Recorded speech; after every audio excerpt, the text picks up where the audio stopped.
Hey everyone, it's Jamie and welcome back to my channel. Today I'm very excited for this build. As you can tell from the title, we are building Halliwell Manor from Charmed. I just started Charmed for the first time. I've never watched it before, which I think is a lot of people find weird because I grew up watching things like Buffy, Sabrina the Teenage Witch. You know, now I watch shows, like The Chilling Adventures of Sabrina, and I just love like occult shows. As everyone who watches this channel knows, my favorite packs are in fact Realm of Magic and Vampires. So, it feels like it's up my alley. I only started recently watching it because I finally got my friend to watch Buffy. I don't think I really convinced her. I think our mutual friend Jess did. But like Jess and I have always been like, you need to watch Buffy. I actually think she started watching it because she had found one of those videos online. Those like ship videos of Buffy and Angel, and she was like, I need to watch this now. Because we can never convince her ourselves. Apparently she needs to watch ship videos. Anyways, so here we are building Halliwell Manor. I just started watching the show. I'm on season 3.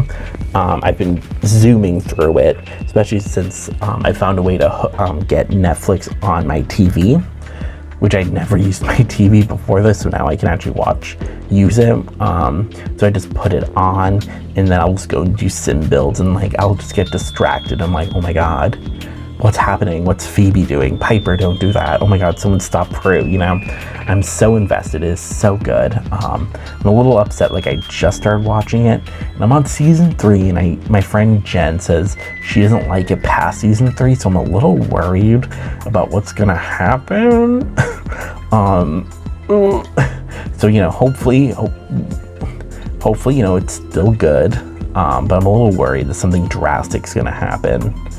But, so in this build, I use so many packs. I do apologize. If you do go to download this, yeah, you'll notice that there's a lot of packs, and I apologize greatly. I did not hold back.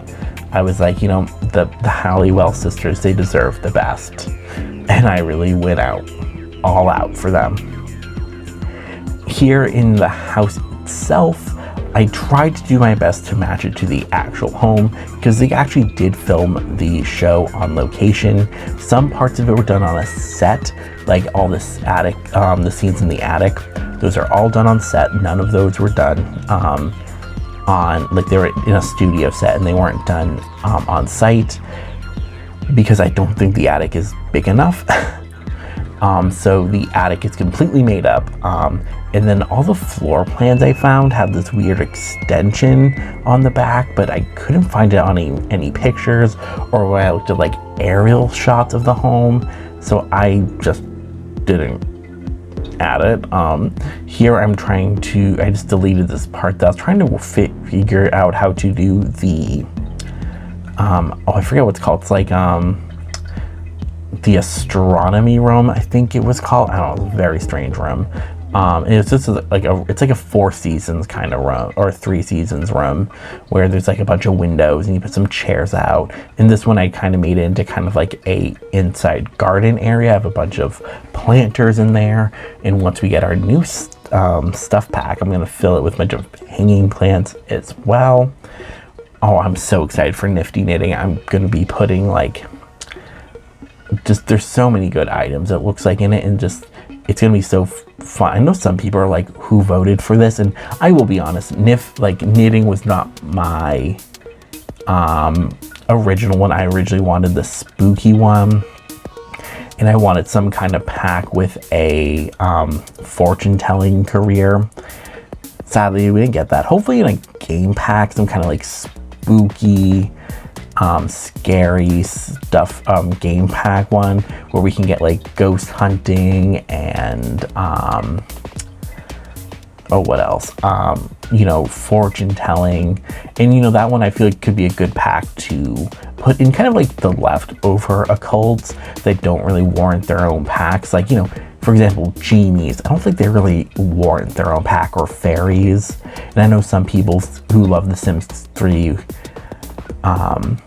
Supernatural they're still kind of like, when are we getting those things? And as you guys know, if you've followed this channel, you'll know that I want a werewolf game pack. So, you know, and then, you know, we can get the other ones, the leftover occults, the lesser ones, in, you know, this kind of game pack that's just like random occults. And it could be like, I don't know, like, I don't know, they could come up with some kind of occult name for it or something. You know, if the Sims team can figure it out, you know. And I think that'd be a good one to get the fortune telling career and the ghost hunting one and just like other stuff like that. I just really want a crystal ball, and maybe tarot cards. Those could be fun additions to the game. But as you see here, I'm putting the window that outlooks the attic. I'm pretty sure it's supposed to outlook the front of the house, but like I said, it doesn't exist on the actual house, so I just threw it on the back, and was like, this should be fine. Anyways, here I'm just, you know, trying to add on this like add-on thing that, like I said, in the plans it looked a lot bigger, but I was like, I don't have enough room for this. I thought this size lot would be fine, and it does all fit. It does get a little cramped, but with these lots, especially the ones from the most recent packs, I've noticed, if they're not packs that are, if they're not in areas that are like suburban or city, I've noticed that you can definitely extend your yard beyond your building. Like in Strangerville, like all the homes, especially the ones up on the hill with all the Victorians, they all came with like empty spaces around the lots. So if you really wanted to build your home as far up to the edge of the lot as you wanted to, you could, and you would still kind of like have a yard space. And I like that. On one hand, there's one thing I don't like about it, is because then you can't really put your own fencing without it looking kind of weird, because then you're like, what's with all the empty space outside your fence? But here, that's not much of an issue, because all that empty space is kind of your yard. NPCs will walk through it too, which I feel like that works in Charmed. People are always walking around their house and coming in and doing crazy stuff, so I'll accept it for now. But yeah, so I'm on season 3 of Charmed. I'm so invested. I'm having a hard time. I go between, like, back and forth, who is my favorite sister. When I first started, it was probably Piper. And as the series goes on, I love Prue and even Phoebe, who I've always liked all the characters since I've started. But, you know, for a while there, I was like, oh yeah, Phoebe's my least favorite. But now I'm kind of like, Phoebe might be my favorite. I just the other night watched the San Francisco Sin episode. So funny. That's what I love about like these kind of 90s occult horror shows, was they knew how to take themselves serious without being too, like, you know, with also having fun, you know? Like that one, that's a very serious episode, but it does have some funny moments. And I feel like now, whenever shows try to do it now, it just doesn't work. Like, for example, Riverdale. Oh, sorry to anyone who likes Riverdale. I watched the first two seasons. First season I loved. You know, I was kind of like, yeah, it's kind of cringy, but I mean, it's fun.